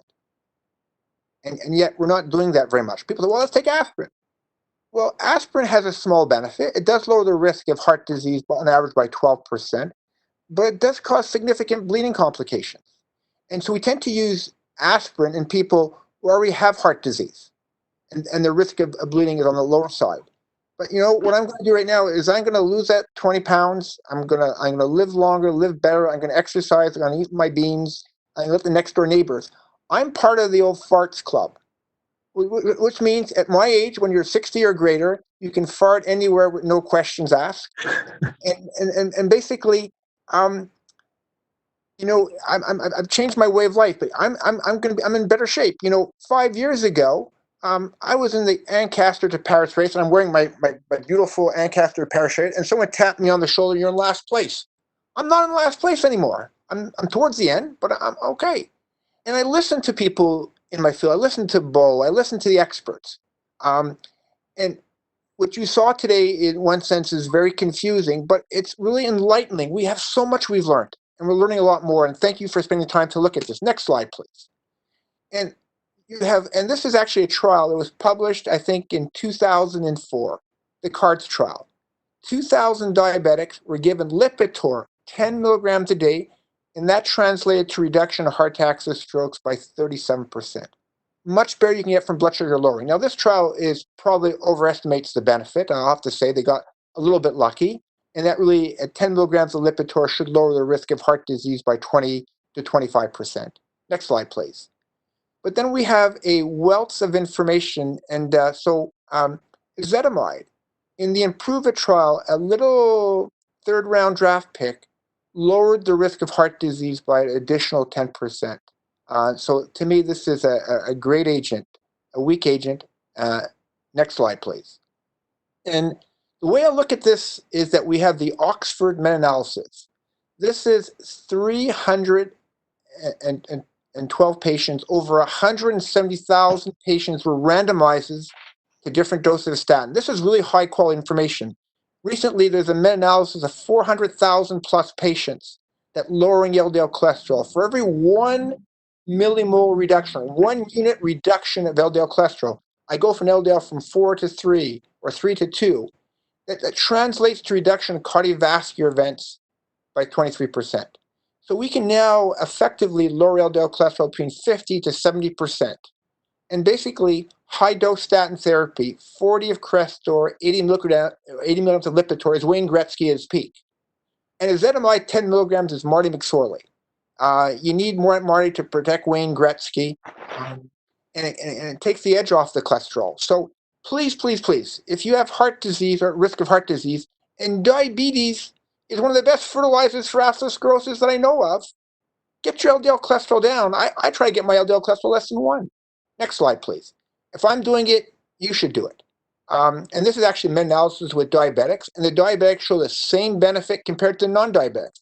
They get actually more benefit because they're at higher risk. So to me, is that one of the things we learned is that we have the war on atherosclerosis. People who are fighting COVID in places like Italy or New York feel they're in a war zone. And one of the things is, unfortunately, diabetes gives winning opportunity for COVID-19. By treating diabetes and preventing diabetes, you can do something about it. By treatment of heart disease, by not smoking. These are steps that we can take today. I don't know if COVID-19 is going to be here for 6 days or 6 years. We're all praying for that vaccine. How much mutation will take place? Will the vaccines be effective? You have protection from future infections? I don't know.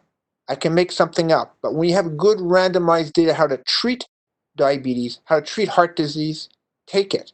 And we start off with putting diabetes into remission. Please make your efforts. I don't care if you're successful or not. I'm not successful in a lot of things I do, but I keep trying and keep moving forward. And we can do it together. We have a whole team to help work with you. Next slide, please. So procrastination is one of the most common and deadliest of diseases, and it takes its toll on success and happiness. It's heavy. These are good statements. I procrastinate about a lot of things. But right now, I feel inspired. I'm, if it wasn't for people like Paul and Ginny and Bo and all the rest of the team here, we couldn't do what we do. We have a good team. Next slide, please. And we're getting better. And the take-home message is that we have really effective therapy in diabetes. So lowering blood sugar is not a bad thing, but we have special agents that do special things. So the glucagon agonists prevent heart attacks and strokes to a small degree. They have good weight reduction, good hemoglobin 1C lowering, but the SGL2 receptor antagonists have multiple effects, both the kidneys and the heart. And they're actually not badly priced. And they work extremely well, and they're a game changer.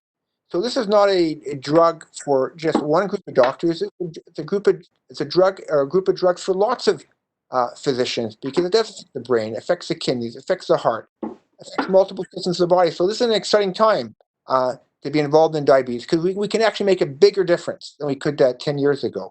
Next slide, please.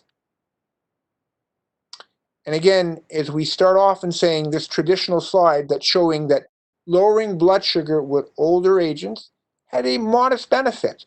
Now how we approach this has a much better benefit. Next slide, please. And protects the kidneys as well. So this is this week in my office is that we, a young lady who has problems with congestive heart failure is in the office. One of the things, I have tools at my disposal, one's called an echo Doppler machine. I can actually try to figure out, do you have congestive heart failure, how bad it is, how stiff your heart is. And this is a valuable piece of equipment that images the heart and looks at the pressures inside the heart. So I can make a difference, and you can make a difference too as well. We can all make a difference by working together. And so cardiology is more than the heart. And we make steps in the right direction. Next slide, please. So these are the superstars. These are the people I want on my team for diabetes and beyond diabetes too. And we're now testing these drugs outside of diabetes spheres. These are wonderful agents. They changed a lot of things. Next slide, please. There are also other medications. Yeah, we got other things to talk about.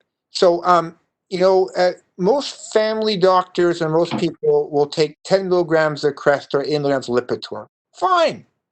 I take between 40 milligrams of Crestor, 8 milligrams of Lipitor. In fact, I'm going to take an extra Lipitor tonight for everybody. This is. I didn't have any water, so it just went down all together here. So these agents are really important. We have combinations of therapy to protect the heart. Aspirin provides a modest benefit, lowering blood pressure, protecting the kidneys. They all work extremely well. And don't forget ezetimibe is part of that equation too as well. Yes, we have a drug called PCSK9 drugs. They're wonderful drugs. The problem is they're very expensive, and they have their role. But the Crestors, the Lipitor, the ezetimides are relatively inexpensive, and they cost less than 50 cents a day. Next slide, please. So again, is that, if you smoke, think about not smoking, controlling your blood pressure, get your cholesterol down. We haven't talked very much about pure EPA, and we'll do that at a different time. That there's a preparation of fish oil that's cardiovascular protective. You can see that we didn't talk about too as well is that we have different blood thinners. One is low dose Xarelto that can actually protect on top of aspirin therapy. A different talk, different times. Next slide, please. And so I'm pleased with diabetes. I'm pleased that we can manage it better. Now, why do we switch from diabetes to this picture here? So if you see on the top is that, well, first of all, the dog name is Bro. This is my son Josh. You can see in the background, and his lovely girlfriend April is a brand new nurse. They're living in Thunder Bay. And one of the things I've learned through this epidemic is marvelous people. And sorry, I get teared up a little bit. Today or this week, One of our patients brought in 2 homemade loaves of bread today, and thank you. Bring a cup of coffee or bowl of soup, thank you. But I'm proud of so many people there, and here's my son who had this dog flown down from Winnipeg. He lives in Thunder Bay. This dog had acid spilt on his back. His foot was locked in cement. This is a 2-year-old dog that was mistreated. He actually takes on dogs that haven't been well treated, and he takes them in, and so far they get readopted. And so in times of stress, I think getting a dog is good anti-stress. We have 3 dogs, all rescue dogs. They're wonderful. They give you love, they make you walk, and doing good things makes a difference. So I want to thank Josh and April for doing this, and I'm not sure if Bro is going to stay with them or go to another family. I have my bets that he'll be around longer than I think, but we'll see what happens. Next slide, please. But I'm sure there'll be another one. So to do something good, you need a good team. And I want to thank so many people. I want to thank you for listening to these presentations. And when I get upset, it's because I want the best for you. And when I hear people complain of their side effects from a life-saving drug called a statin, it just causes immense chest pain in me because I want the best for you, and they work really well. Next slide, please. And Jenny and your team, you marvelous. You guys have been great additions to this clinic. And I don't know what to say, but thank you. You make a difference, and you will make a big difference. And it gives me great pleasure to watch you guys take over the world. And next slide, please. Thank you. This is your 2 hosts. So basically, I'm 60. Paul, when I turn 100, Paul's 60, and he's going to take over. So we plan to do this every Friday for the next 80 years. So there you go. Then so that's the plan. And will I make it for a bike ride tonight? Probably, maybe around midnight. I still have a bunch of patients to call. I'll get to them. Remember, is that I've been on time twice in my lifetime. The day I got married, and for these meetings, there must be a 3rd time somewhere. I just don't know when that is. Patient, and we'll do things. So if you have a problem, we'll try to fix that. Next slide, please. And here's Mama Bear. This is Jen.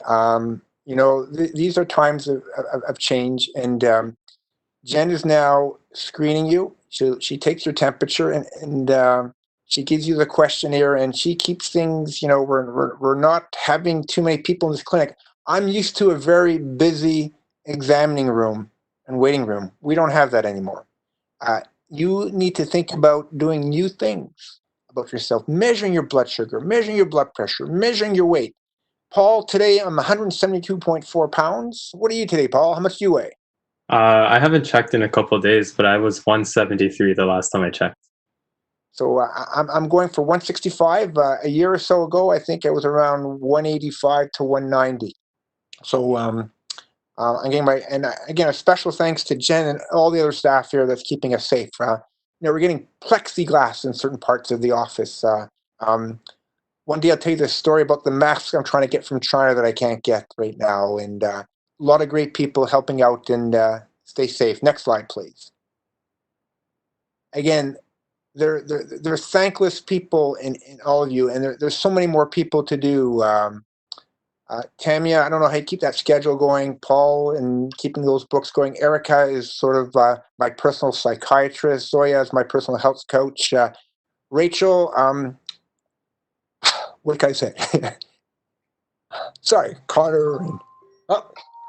I'll get to that call a little bit later. Owen's at McGill. He's gone to where I start from, and so many more. And Sonia, thank you so much for those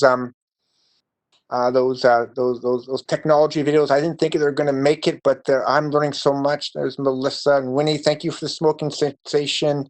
Judy and Jenny, boy. Judy's starting medical school. Connor, you're a computer whiz, and he studies our coordinators. Some days I want to kill you, Connor, because you got me involved in projects I didn't think I wanted to do, but I'm glad we're doing them. Zoya, you're helping me lose weight. Everybody out there, oh my goodness, thank you all so much. And there's so many more people that are behind the scenes, and thank you. And just spend the time, make the world a little bit better, be a little bit healthier. Next slide, please. And so I just want to advertise a few of the other workshops we have as well on our YouTube channel. So you can join some of our volunteers if you head over to our YouTube channel, and you can see, we have our tech wizard, Sonia, who has workshops on learning how to use technology to your benefit, whether it's connecting during COVID-19 or for your health as well. Like Dr. Kurnu said, Erica's his personal psychiatrist. So if you need some help with some stress or mindfulness, check that out. And Ginny, we saw Ginny today for her sugar club. She has a few other videos on the YouTube channel as well. So if this interests you, be sure to check those out. And I've called people at different times. I think on Easter Sunday, I called Ginny. I was trying to record something, and I couldn't figure how to get this to work. And I'm not sure if you were. I think she was surprised to hear from me. Another time, Rachel got called for me. My computer screen went blank at 2:00 in the morning. And all you guys and ladies and people, you're wonderful. You guys are changing the world. And it's great to watch you guys do this. And I'm going to applaud all you guys over here. Big number applause for all these superstars. Next slide, please. And of course, go ahead, Paul. Yep, and we have a few other ones. We have a cooking club. So Steffi has a video on intermittent fasting and a few other interesting videos. The CHF club we talked about earlier about congestive heart failure. So that's actually very much related to the SGLT2 inhibitors, those class 1 drugs that we talked about before. So definitely check that out. And smoking cessation, Winnie has done a video before, and we have another one coming for that as well. And like we said, smoking is very important for cutting down the risk of heart disease. So if it is something that you need help with, obviously it's not something that's easy and it requires some support. So we are here to try and provide that support for you as well. So again, to make change, some people can do it on their own. Most of us need each other. We're very social creatures. And I really enjoy these meetings.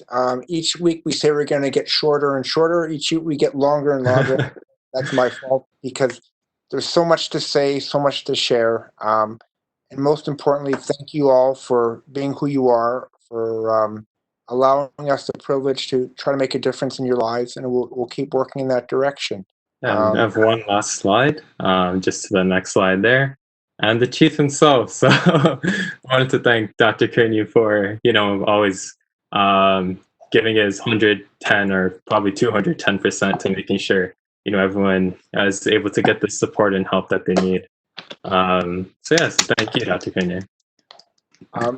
You only give the people around you, and I take no credit for you guys. I'm just happy to watch you guys grow and help us all grow. You made a big difference. Thank you, and it's a pleasure.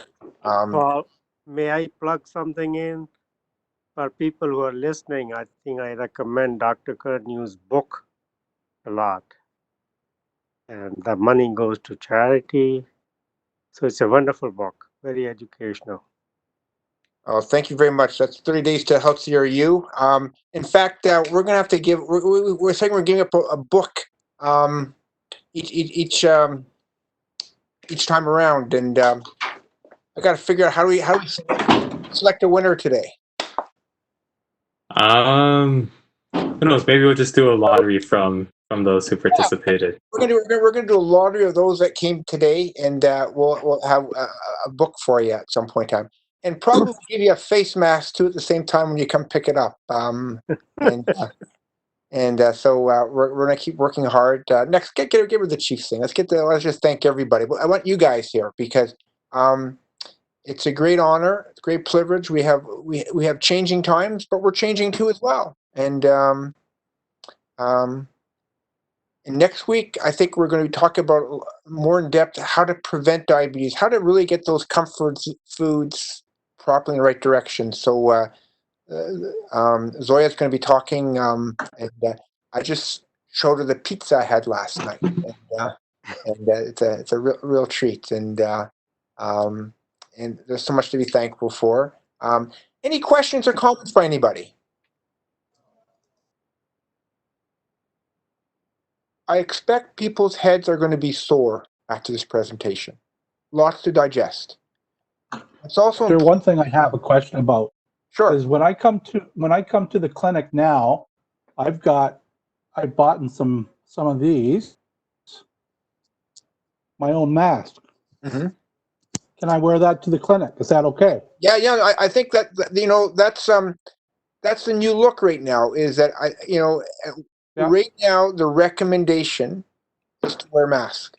The reason to wear masks is basically if you're sick, you don't want to spread to other people. Right. And do they provide protection to you? Maybe a little bit, but mostly it's to prevent you from making other people sick right now. What we learned about the coronavirus is that unfortunately, half the people who get infected, you actually spread the infection before you have symptoms. So the range from getting symptoms are usually between 2 to 15 days. For the first 4 to 5 days, you're secreting lots of virus and you're not symptomatic. On day 4 to 5, you're starting to develop symptoms on average. The range is quite variable. But so half the people that you will infect will be while you're asymptomatic. That's what it looks like right now. Okay. Now, is that really true? Is that going to change? I don't know. We'll have to wait and see. It's amazing this disease was discovered in December, how much we learned about it so far, and how much more we have. When we look at diabetes management, we've been treating diabetes since, when's insulin? 1924? I can't remember what year was that. Bo, do you remember what year insulin was discovered? I can't remember. It was before. No, I'd be making it up. The early 20s. Yes. Yeah. That was a remarkable discovery, right? Bantam best discovering insulin therapy. And that changed diabetes, and we learned a lot about this. We apply randomized controlled trials. Right now, there's no randomized trial to say a mask does you any good or not. We just an observation right now. So we're going to start to randomize. Until we actually randomize, what happens, we're not going to know. So observation data, but in the field of diabetes, that's why it's remarkable how far we've gotten. At one time, we just concentrated on lowering blood sugar. Well, make the diagnosis of diabetes by a blood sugar, but really it affects multiple organ systems through multiple mechanisms, through fat metabolism, oxidative stress, infection, triglyceride remnant particles, hypercoagulable state, on and on and on. And lowering blood sugar plays a small role in this. It's the other things that are important too as well. And who would have thought that a drug made you piss out, or sorry, I shouldn't use that word, urinate 300 calories of sugared water a day would make you live longer. Remarkable. It works. And we show that through multiple randomized trials. You can actually suppress appetite with a glucagon agonist at this stage. Even my appetite can be suppressed. And the question how to work on that. But I still say this, that 20 pounds, that exercise, and my quality of life, and my best quality of life, and one of the things I love coming here, spending time with you. You are my social network. I also like going for those bike rides, and I have my my iPhone. I'm calling people and having great discussions, and I hope to ride 100 kilometers this weekend, and maybe 150 this weekend because Monday's a holiday. So there you go. Lots to learn about diabetes. Any other thoughts by anybody? Paul, you get the last word. All right. So again, it was a very, very heavy talk. We talked about a lot of things, but the beauty of technology is that you can watch it all over again from the start if you want. It's going to be on YouTube, so you can skip to any parts you might have missed. Be sure to let it digest, and remember the key takeaways. Try getting that weight off. If you're smoking and you need some support, we can try and provide some support for quitting the smoking as well, and have these educated discussions with your physicians about your diabetes management. It's one thing for your physician to manage your diabetes, but it's another thing for us patients to take an active role in our health as well. So be sure to do that, and thank you for joining us. It was nice having you all today, and we look forward to next week, same time every Friday. Before I forget, Bo, do you have any final thoughts at all after what you heard today? No, I think this is great. I think the support is really important, and I think for people to know that they're not alone. Everyone's facing the challenges of of diabetes and what it makes, the changes it makes in your life. Sure. Yeah. It's not easy. It's not easy. It's not easy. Yeah. And all the speakers and all the, do you guys have, Jen and your team, do you have any final comments or information you want to pass on? I guess I just want to say thank you all for listening, and thank you to my team for putting this all together. Wonderful job. A big round of applause. We'll be in contact soon, and have a great weekend. Remember, be healthy, do something healthy, and keep trying, and bring in as many people to this regimen as you can. I wish you all a good night. Paul, are we going to stay on here and chat for a little bit after? Yeah, sounds good. So Thank you, everyone. So everybody's free to go. We're going to